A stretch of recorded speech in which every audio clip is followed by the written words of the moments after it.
जी dear अस्सलाम वालेकुम dear students. अब इस वीडियो में हम जो सीखने जा रहे हैं वो है कंप्यूटेशन ऑफ टैक्स पेएबल। अब टैक्स पेएबल में हमने ये देखना है कि उसमें कौन कौन से स्टेप्स इन्वॉल्व हैं कंप्यूटेशन में। तो उसके लिए हम इसकी हेडिंग देंगे कंप्यूटेशन ऑफ टैक्स पेएबल। एक फॉर्मेट बना लेंगे जो कि हमें इजी भी लगे। सॉरी ये आ जाएंगी इधर डिस्क्रिप्शन और इधर आ जाएंगे रुपीस। सबसे पहला स्टेप जो होता है वो है computation of gross tax. Gross tax का मतलब ये है कि वो तमाम जो है टैक्स वो टैक्स जिसमें से अभी कोई डिडक्शंस ना दी गई हो। ग्रॉस टैक्स स्टेप 1 है, इधर लिख लेते हैं हम याद दहानी के लिए। Step 1 calculation of gross tax. तो फर्स्ट जो है शेड्यूल, उसके तहत जो ग्रॉस टैक्स है वो कैलकुलेट किया जाएगा। फ़र्ज़ करें कि हमारे पास जो इधर लिख लेते हैं हम याद है, टोटल टैक्सेबल इनकम जो है वो आ रही है 15 लाख। तो 15 लाख पे हमने ग्रॉस टैक्स कैलकुलेट करना है। तो हम इसके लिए रेट्स जो हैं वो मैं आपको बुक से बताता हूँ। रेट्स किस पेज पे हैं? हाँ, ये देखें, ये रेट्स अगर लिखे हुए हैं, पहला है 6 लाख रुपए पे कोई टैक्स नहीं है। 6 लाख से 12 लाख तक आपकी 5% है। Amount exceeding 6 lakhs. अब हमारी जो स्लैब है वो थर्ड स्लैब बनती है 12 लाख 1 रुपये से 18 लाख, वो है 30,000 प्लस 10% ऑफ अमाउंट एक्सीडिंग 1200,000। तो हम इसका इस तरह से लिख लेंगे यहाँ पे कि 30,000 fixed amount plus 10% at amount exceeding 1.2 million या 12 लाख। तो वो कितनी है? 30,000 इस तरह ही आ जाएगा प्लस 10%। तो 15 लाख हमारी थी ना टोटल इनकम, तो वो 12 लाख से एक्सीड करती है 3 लाख।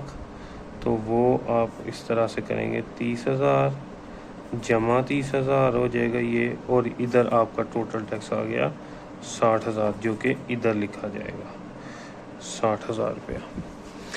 अब इसी स्टेप की एक एक्सटेंशन ये भी है, ये भी बनती है कि अगर फ़र्ज़ करें कभी क्वेश्चन में दे ही देता है कि वो शेयर फ्रॉम एओपी भी अर्न किया है, ये किन सूरतों में होता है? बाज़ ऐसे मतलब लोग होते हैं जो एक कंपनी के डायरेक्टर भी होते हैं, वहाँ से सैलरी भी विड्रॉ कर रहे होते हैं, और किसी ना किसी पार्टनरशिप फर्म में वो एज ए पार्टनर भी काम कर रहे होते हैं। ठीक है, चाहे वो स्लीपिंग पार्टनर ही क्यों ना हो, तो उसको वहाँ से एक शेयर मिलता है। ठीक है, जो शेयर फ्रॉम एओपी कहलाता है। तो उस शेयर फ्रॉम एओपी के होने की सूरत में, जब पिछली वीडियो में हम ये डिस्कस कर चुके हैं कि एक्चुअल टैक्सेबल इनकम में जब हम ऐड कर देते हैं शेयर फ्रॉम एओपी, तो वो आ जाता है taxable income for rate purpose only. ठीक है जी। अब उस अगर इस तरह का क्वेश्चन है तो फिर ग्रॉस टैक्स की कैलकुलेशन का ये स्टेप मिस करना है आपने। उस सूरत में आपने स्टेप 2 पे आना है। स्टेप टू क्या है? उसका फार्मूला आपको याद होना चाहिए। तो उस सूरत में क्या करना है? Tax payable on income for rate purpose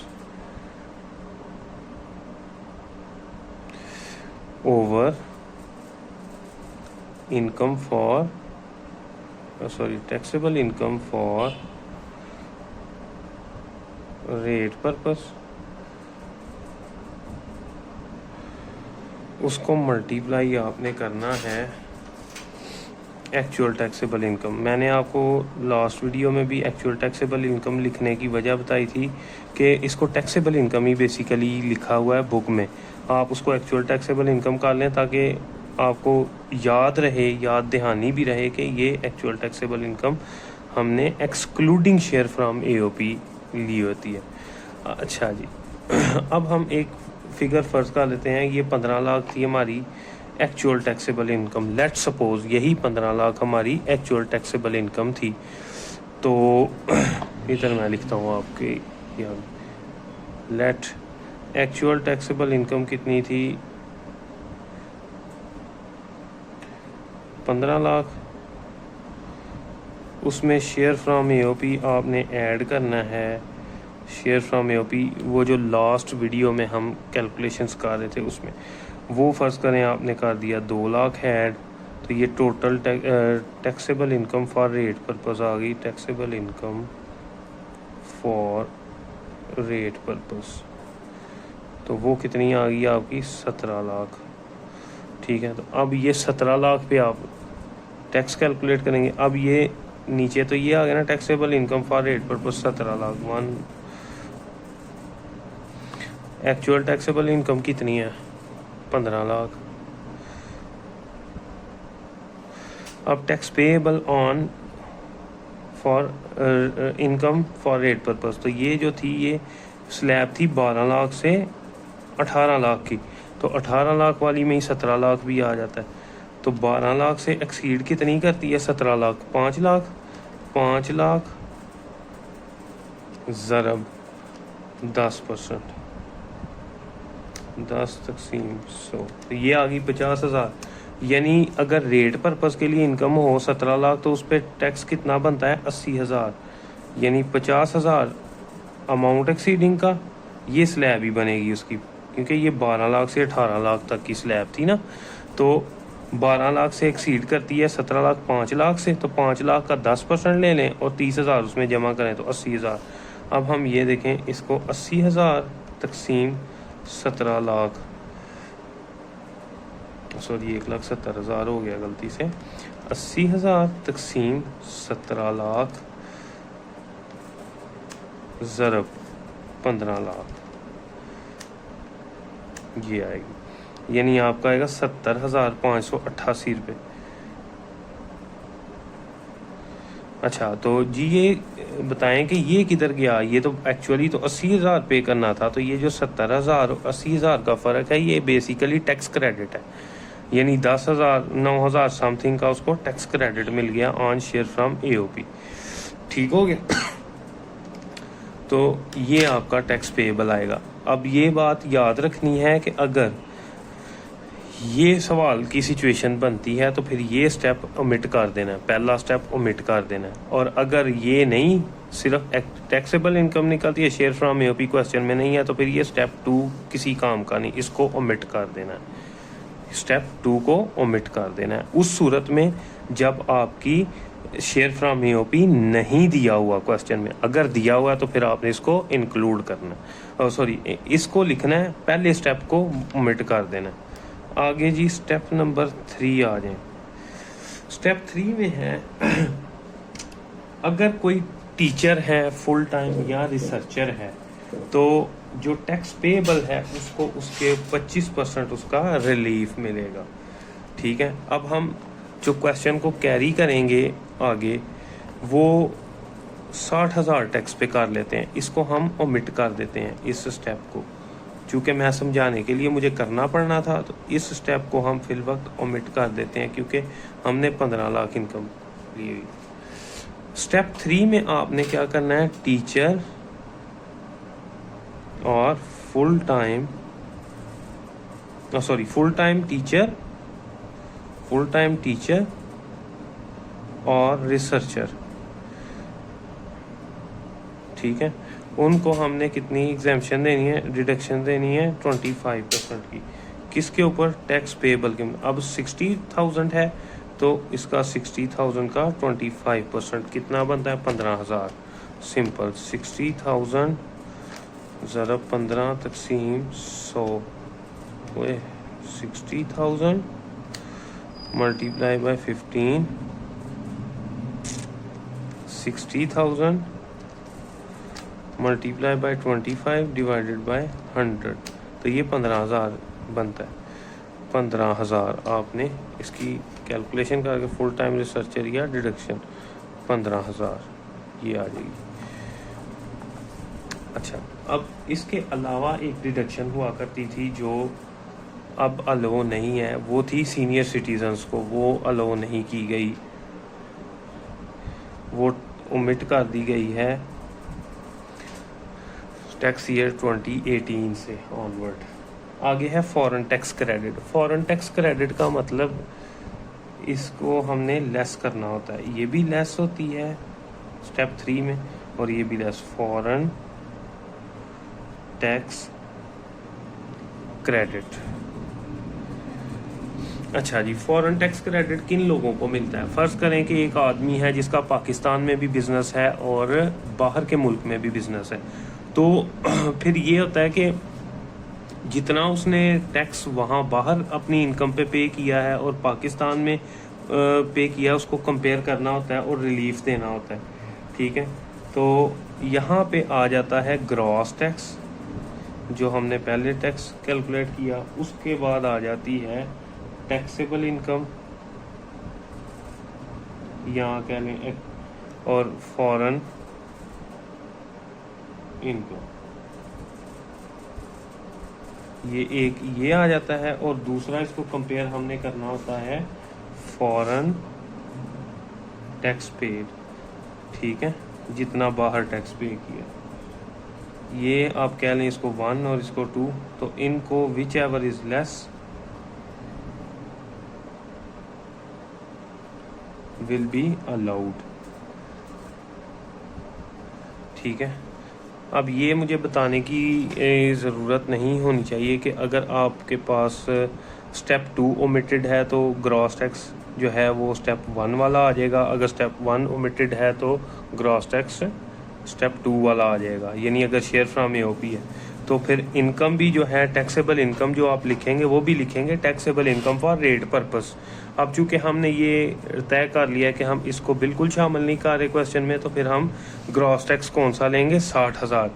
ठीक है, इसका अब हम देख लेते हैं कि फ़र्ज़ कर लेते हैं ये बेसिकली इधर ही होना था। मैं अब समझाने के लिए आपको इसके नीचे ही न्यूमेरिकल एग्जांपल एक देने लो। ग्रॉस टैक्स कितना है जी हमारा? 60,000।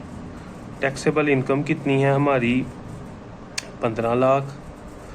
फ़र्ज़ करें जी फॉरेन इनकम थी उसकी 12 लाख पाकिस्तान रुपी में। इसको हम इधर लिख लेंगे, कंपेयर करेंगे इसको फॉरेन टैक्स पेड, यानी पाक रुपीज़ में अगर फॉरेन टैक्स करें तो वो फ़र्ज़ कर लें बनता है 2000। ठीक है, फ़र्ज़ करें, इतना होता नहीं, वैसे इससे भी ज़्यादा हो सकता। 60,000 तकसीम 15 लाख कर लें, ये आ गया 0.04 इंटू 1200,000।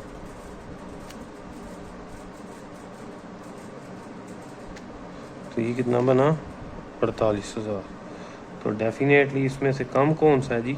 2000। तो 2000 अलाउ कर देंगे हम फॉरेन टैक्स क्रेडिट के अगेंस्ट। जब आपको क्वेश्चन कर रहे होंगे तो फिर आपने फार्मूला लाजमी लिखना है और उसके अंदर ही कैलकुलेशन इस तरह नीचे कर देनी, इसके नीचे ही कैलकुलेशन कर देनी है और इधर फॉरेन टैक्स पेड के आगे अमाउंट लिख देनी। ठीक है, यहाँ तक अगर बात समझ में आ गई हो तो फिर इसके बाद आ जाता है एवरेज रिलीफ की बारी। यानी आज हमने 4 स्टेप्स पढ़ लिए, इसको एक क्विक रिव्यू ले लेते हैं। क्विक रिव्यू देने के बाद हम इसको आगे चलेंगे नेक्स्ट वीडियो में। हमारी बात हुई कि जी ग्रॉस टैक्स किस तरह से कैलकुलेट करना है। फर्स्ट शेड्यूल में जो आपकी स्लैब्स दी होती हैं उसको आपने कंपेयर कर लेना, उसके मुताबिक इसको कैलकुलेट करना है। अगर फ़र्ज़ करें हमने टोटल टैक्सेबल इनकम निकाली 15 लाख, तो 15 लाख की स्लैब आती है 12 लाख 1 रुपये से 18 लाख पे के दरमियान, और वो उसकी कैलकुलेशन का तरीका ये है कि 30,000 फिक्स्ड अमाउंट है और 10% ऑफ द अमाउंट एक्सीडिंग 1200,000। अब इसको 12 लाख और 15 लाख का जो डिफरेंस है 3 लाख बनता है। 3 लाख का 10% लिया, 30,000 उसमें ऐड कर दिया, तो ये 30 ही आता है। 30 + 30 60,000 हो गया। 60,000 हमारा ग्रॉस टैक्स पेएबल आ गया। इसके बाद स्टेप 2 में हमने बात की कि अगर फ़र्ज़ करें कि क्वेश्चन के अंदर इस तरह हो कि शेयर फ्रॉम एओपी भी दिया हो, तो चूँकि शेयर फ्रॉम एओपी जब हम ऐड करते हैं एक्चुअल टैक्सेबल इनकम में तो वो हमारी आ जाती है income for rate purpose, taxable income for rate purpose. तो उसका फार्मूला इस तरह से लिखना है कि टैक्स पेएबल जो आ जाएगा उस रेट पर्पस के लिए इनकम पे डिवाइड उसको कर देना है total income for taxable income for rate purpose पे, और एक्चुअल टैक्सेबल इनकम से मल्टीप्लाई करना है। वो एक अमाउंट जो है वो एक्चुअल जो टैक्स कैलकुलेट हो रहा होगा रेट पर्पज़ के लिए उससे कम आएगी, वो 70,588 आएगी। हमने ये भी सीखा कि अगर शेयर फ्रॉम एओपी नहीं दिया हुआ क्वेश्चन में तो स्टेप 2 को ओमिट कर देना है। ये स्टेप बिल्कुल नहीं होगा, बल्कि पहले स्टेप से काम स्टार्ट होगा। फिर तीसरे स्टेप में हमने ये देखा कि अगर कोई आदमी फुल टाइम टीचर है या रिसर्चर है या किसी यूनिवर्सिटी का प्रोफेसर है, चाहे वो मेडिकल यूनिवर्सिटी है या कोई भी है, तो उसकी इनकम जो टैक्स आता है, टैक्स लायबिलिटी आती है, उसका 25% उसको जो है रिडक्शन यानी कमी कर दी जाएगी। वो 25% 60,000 का कैलकुलेट किया 15,000 आ गया। आगे फॉरेन टैक्स क्रेडिट, ये उस सूरत में होता है जब एक आदमी के 2 बिजनेसेस हों, एक पाकिस्तान में हो एक बाहर हो। तो अगर वो बाहर से भी इनकम कमा रहा है और उधर टैक्स भी पे कर रहा है तो हम उसकी इनकम को पाकिस्तान में उसकी इनकम पे जो टैक्स दिया उसने बाहर, उसको रिलीफ देते हैं, वो टैक्स माइनस कर देते हैं। उसके लिए हम एक जो 2 चीज़ों को कंपेयर करना होता है, एक तो फॉरेन टैक्स जो पे किया है वो पाकिस्तान रुपीज़ में कैलकुलेट हो जाएगा, और दूसरा gross tax over taxable income into foreign income. यानी जब हम ग्रॉस टैक्स की बात करते हैं तो वो टैक्स जो स्टेप 1 या स्टेप 2 इन दोनों में से किसी में भी हमने कैलकुलेट किया है तो वो आ जाएगा। तो इसको हम दोनों को कंपेयर करेंगे, जो लेस होगा वो रिडक्शन अलाउ कर दी जाएगी। अब इससे आगे जो एवरेज रिलीफ का टॉपिक है और अदर टॉपिक्स हैं वो हम नेक्स्ट वीडियो में इंशाल्लाह डिस्कस करेंगे। इसके अलावा मैं आपको प्रैक्टिस क्वेश्चन जो है वो एक भेज दूंगा, वो आपने उसकी कैलकुलेशंस जहाँ तक हमने पढ़ा है उसके मुताबिक होंगी, या वो आपने सॉल्व करके तो अपनी असेसमेंट कर लेनी। अल्लाह हाफ़िज़।